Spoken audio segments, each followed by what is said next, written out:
cega, muitas vezes, na nossa vida de cristãos.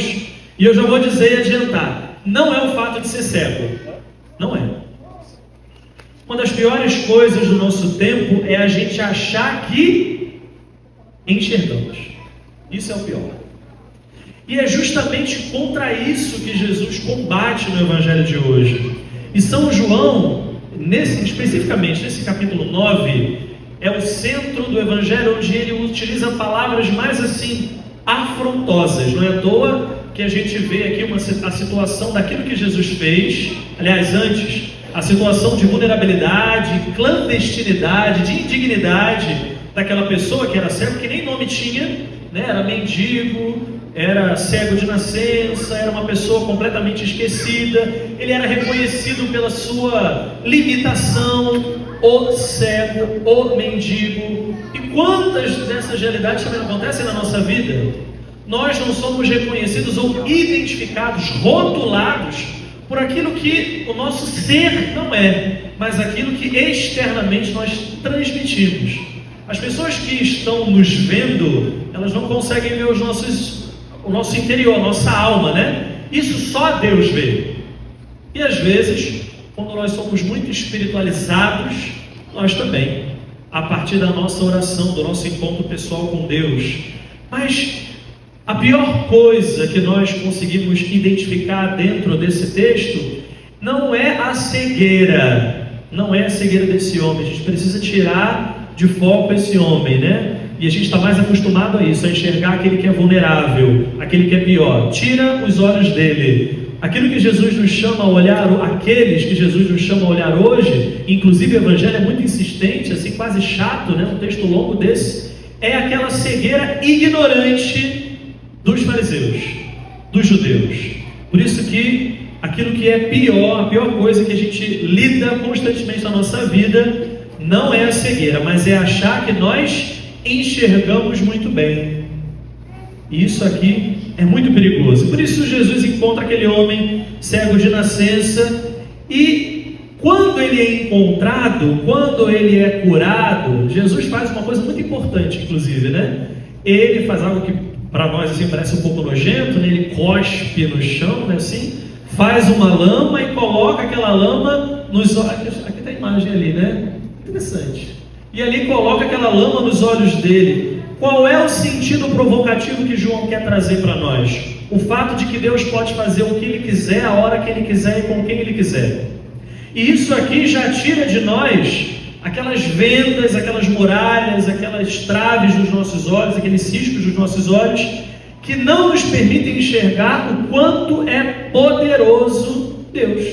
O quanto Cristo Ele faz o que Ele quer no nosso tempo, a hora que Ele quer. E essa realidade de lançar água, né, a sua saliva no chão, cuspir no chão e Ele fazer uma lama, isso remonta, traz de novo para nós a ideia da criação. E aqui Deus não que Ele esteja só dando os olhos de novo, né, fazendo com que aquele homem volte a enxergar. Mas, olha que coisa bonita, e eu preciso que você guarde isso no teu coração. Deus não está dando só a visão ao cego, Deus está dando uma nova oportunidade de olhar. Não é um olhar superficial, não é um olhar assim, agora fazendo cirurgia de catarata, agora vou estar enxergando. Não é isso, mas é algo muito mais profundo, muito espiritual. Ele recria aquilo que já foi criado. Veja que profundo, veja que coisa bonita. E talvez nós, creio que de alguma maneira, em algum momento, ou até mesmo agora, eu ou você possamos estar nessa mesma condição desse homem. Não cegos, assim, né, fisicamente, mas talvez nós estejamos cegos que não conseguimos, a tal ponto de nós não conseguimos enxergar a verdade espiritual que Deus quer revelar para cada um de nós. Deus quer falar. E diante desse fato, dessa cena, aqueles religiosos perfeitos se incomodam, né? Imediatamente eles já fazem uma pergunta: quem foi que pecou? Porque naquela mentalidade do povo judeu, queridos, nascer com uma enfermidade significava que ou os seus pais, ou seja, os seus antepassados, o seu DNA, a sua geração, né, haviam pecado, né? e agora ele vai pagar pelo pecado. Só que isso é completamente uma loucura. Eu me lembro de um tempo que, eu espero que não na igreja, mas isso, eu ficava meio assim, né? Que loucura é essa, né? Falavam de um Natal de cura de gerações, já viu esse negócio? E eu falei, mas qual é a base? De fato, essa coisa precisa ser muito bem compreendida, porque senão a gente fica cego, né? Igual o evangelho de hoje. A gente vai ficando cego nas nossas concepções sobre aquilo que seja essa geração, curar a geração. Que cura é essa? E essa pergunta, quem pecou, mostra para nós algo muito malicioso. É como que se quisesse criar, de fato, rótulos para ele, né? E prendê-lo diante dessa realidade. E diante do sofrimento, querido, o ser humano, ele vai sempre preferir entrar num combate no sentido de procurar identificar aquele que é culpado. Não é assim? Eu estou sofrendo hoje porque no passado meu papai, minha mamãe... Besteira. Eu sou assim hoje porque no passado... Loucura. Eu sou assim hoje... Não. Cada um tem a sua vida, cada um tem a sua história, e nós, ao invés de nós jogarmos a culpa para alguma coisa, a gente precisa fazer uma outra coisa, dar sentido àquilo que a gente está vivendo. É diferente. A enfermidade que aquele homem tinha foi curada. A maneira como agora ele enxerga o mundo é outra, nova. Deus deu não um olho curado, mas deu um olho novo para ele. É uma oportunidade que Deus dá a ele também a nós em cada celebração eucarística, porque o milagre da Santa Missa faz isso com a gente, né? Não só curar fisicamente, mas faz a gente enxergar o que Deus quer que a gente enxergue. E Deus fez isso. Jesus fez isso com aquele homem cego. Agora é preciso, queridos, que nós também sejamos curados das nossas cegueiras, quando nós dizemos assim: poxa, mas eu tenho tanta fé, eu confio tanto no Senhor, eu sou tão bom, eu faço isso, eu rezo meu terço, eu sou aprisionado com uma corrente de Nossa Senhora, eu estou indo na missa todo domingo, eu cumpro os mandamentos, por que agora eu estou padecendo dessa enfermidade? E aí começa aquela revolta. Na verdade, queridos, aquilo que o Evangelho nos provoca hoje a enxergar é dar sentido ao sofrimento. E Jesus, mesmo já tendo curado o Evangelho, tem duas partes, né? Essa segunda parte, Jesus, depois que cura aquele homem, o verdadeiro sentido é dado por aquela discussão louca, sem sentido, né?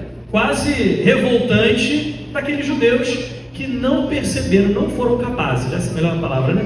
Não foram capazes de perceber o que Jesus queria fazer através da cura daquele homem. Não só curar a sua cegueira, mas também dar sentido à enfermidade, dar sentido às coisas que a gente passa, né?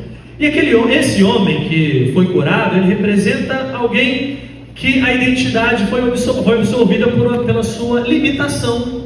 Nós assim somos também, né? Quantas vezes nós somos reconhecidos por isso?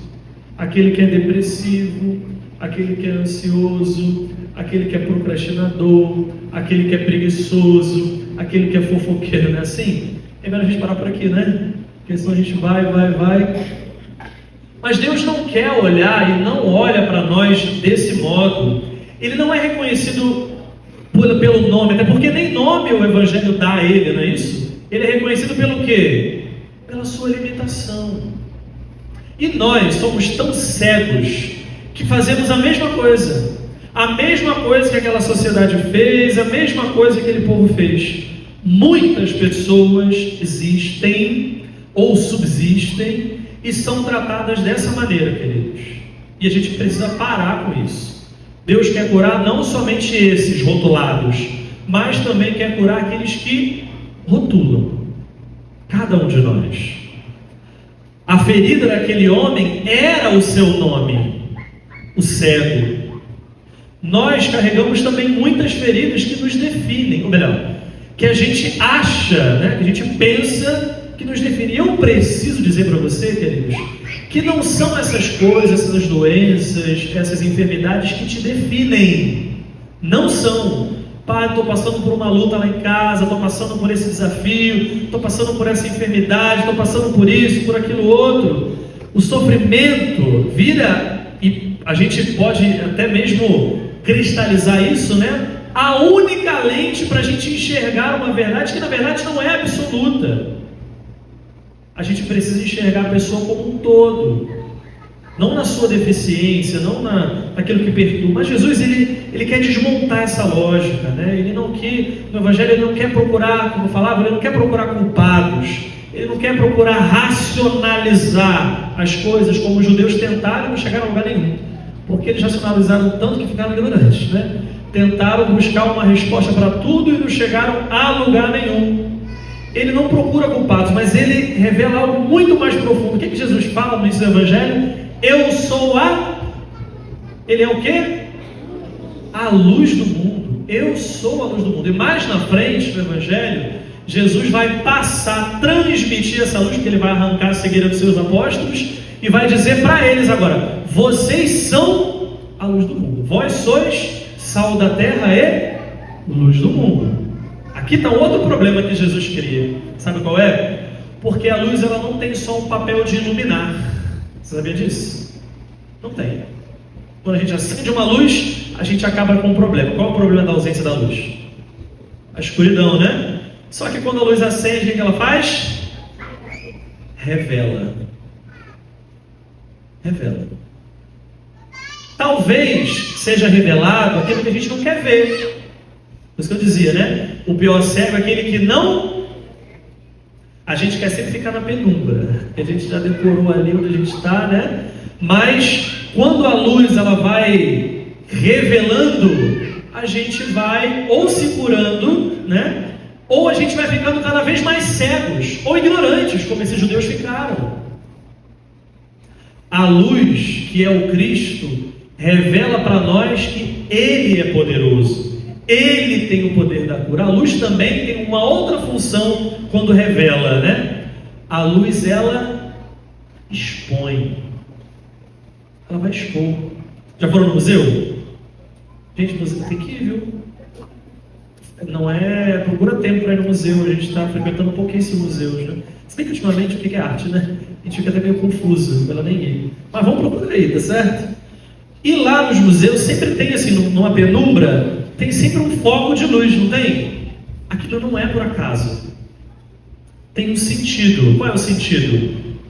Qual é o sentido? Expor através da luz aquilo que o autor ou a pessoa quer que seja revelado. Do mesmo modo, queridos, Jesus faz isso.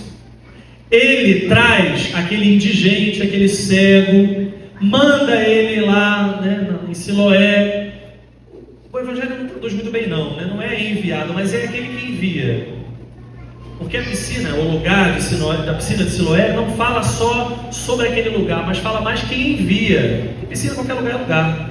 Mas sobre a autoridade de quem envia, é o Cristo que envia.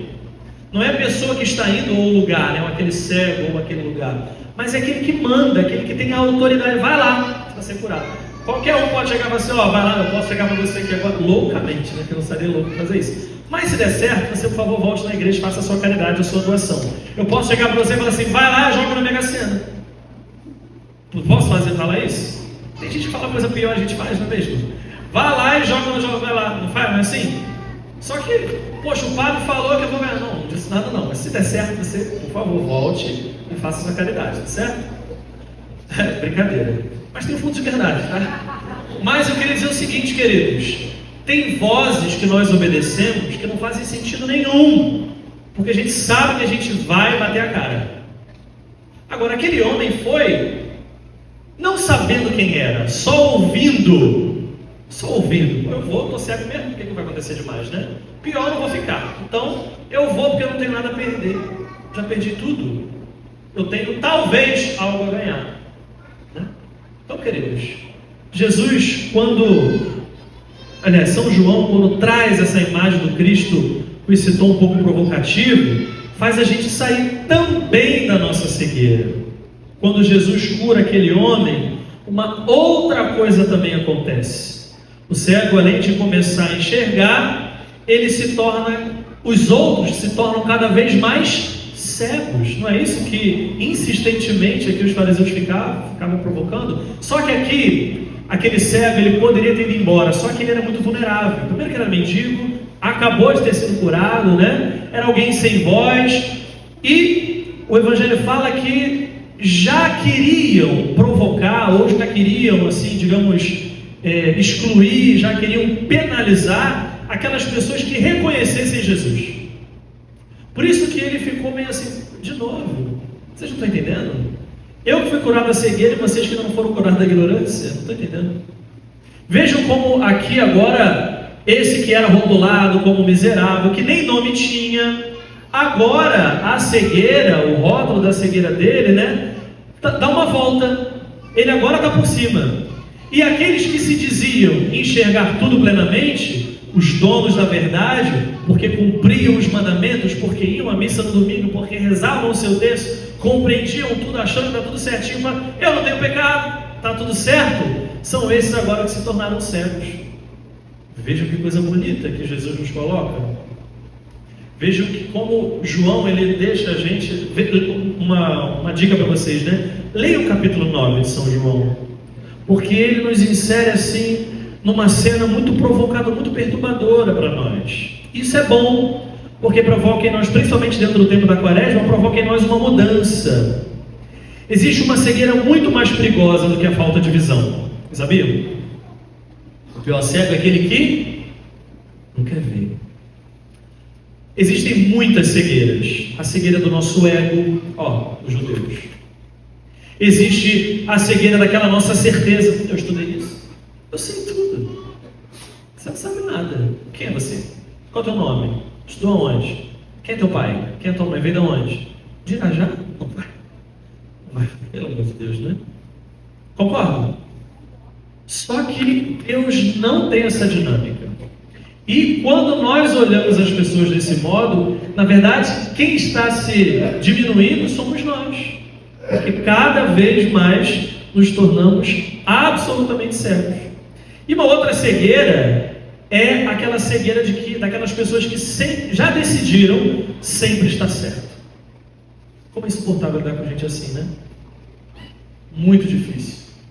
Ou pior, a tradição fala assim, sempre, detesto essa frase, sempre foi assim, vai mudar agora porque, olha, sempre foi assim, ele sempre foi certo. O que Jesus fez? Agora não vai ser mais. Pronto. Agora eu tenho uma outra dinâmica, agora eu tenho um outro modo, agora minha visão. Os fariseus, queridos, eles tinham seus olhos perfeitos. Mas mesmo tendo aqueles olhos perfeitos, eles não conseguiram ver Deus agir. E olha que eles falavam de Deus o tempo todo. Trabalhavam com Deus, né? Quanta gente trabalha com Deus, né? Trabalham com as coisas de Deus, mas não foram capazes de enxergar, ou seja, lidando com a lei, observando a lei, né? Fiscalizando aqueles que estavam na lei. Pois é. Aqui tem um problema sério, porque o maior problema da nossa vida espiritual não é, talvez, né? Não seja só o pecado. Sabemos disso. E o pior é que às vezes a gente se define como aquele pecador. Meu pecado é esse, então eu sou esse. Eu sou adúltero, eu sou isso, eu sou não sei o quê. Só que, queridos, é como que uma cegueira. E Deus, Ele quer curar isso de nós. O texto é muito profundo e provocativo quanto a isso, né? Não olhemos, embora o pecado precise ser retirado da nossa vida, né? A gente precisa evitar o pecado, não é esse meu discurso, tá certo? Mas a gente precisa tirar essa concepção de que o pecado nos define. Porque se é assim, a gente se acomoda aos nossos pecados. Vamos trazer, por exemplo, o exemplo do cego. Ele poderia ter se acomodado àquela realidade. Sou cego de nascença, a síndrome de Gabriela, como é que é? Ela poderia ter, ela diz, né, que ela se definia assim. Só que o cego, ele não se permitiu até o final da sua vida ter esse rótulo, ser identificado como o cego. Talvez, queridos, nós tenhamos aquela falsa ilusão dos judeus da gente enxergar tudo. Vejam, o cego e os judeus. Aqueles que, teoricamente, enxergavam tudo, sabiam de tudo. Por outro lado, eles ficam cegos. Na mesma realidade, ao mesmo tempo, aquele cego que era indigente, agora é curado, aquele que era rotulado, aquele que vivia na marginalidade, aquele que era mendigo, que nem nome tinha, davam nomes para eles, ou para o nosso tempo, né, reduziam ele a nada. Agora ele tem nome, aquele que é curado. Agora ele sai de uma realidade de marginalidade e vai para o lugar do centro do Evangelho. Não é mais os judeus e fariseus que ganham, mas é a dinâmica de Deus na nossa vida. E o Evangelho termina Jesus dizendo uma coisa muito forte, por isso que é provocativa, né? Eu vim para os que não veem, para que esses que não veem passem a ver, mas aqueles que veem se tornarão cegos. Quem se tornou cego? Quem se tornou cego no Evangelho? Os fariseus. A gente precisa tomar cuidado para nós não sermos como eles, e quando Deus vier ao nosso encontro, e sempre vem, Ele não arranque de nós os nossos olhos. A possibilidade de a gente enxergar de fato a graça. Só existe um tipo de pessoa que pode ser curada, querido. A gente precisa levar isso para o nosso coração. Não saia dessa Eucaristia, dessa missa, sem essa certeza. A pessoa que vai ser curada, ou aquela pessoa que tem uma honestidade consigo mesmo, né? É aquela pessoa que diz: Senhor, eu não estou vendo direito. Para a gente ser curado, a gente precisa reconhecer a nossa enfermidade. A gente precisa reconhecer aquilo que nos deixa doente, aquilo que está nos cegando. Por isso, queridos, é preciso que a gente olhe. Eu fazia uma dinâmica ontem com as crianças, né? Para que elas pegassem um celular e tirassem uma selfie e olhassem para elas mesmas, né? Não só elas, mas os pais conseguiram entender isso melhor, né? Olhar para elas mesmas e perceberem, chamadas a perceberem o quanto elas precisam de mudança, o quanto elas precisam se enxergar, olhar cada ponto no detalhe. É isso que Jesus nos chama a fazer no Evangelho de hoje. Louvado seja nosso Senhor Jesus Cristo. Vamos ficar de pé e professar juntos a nossa fé.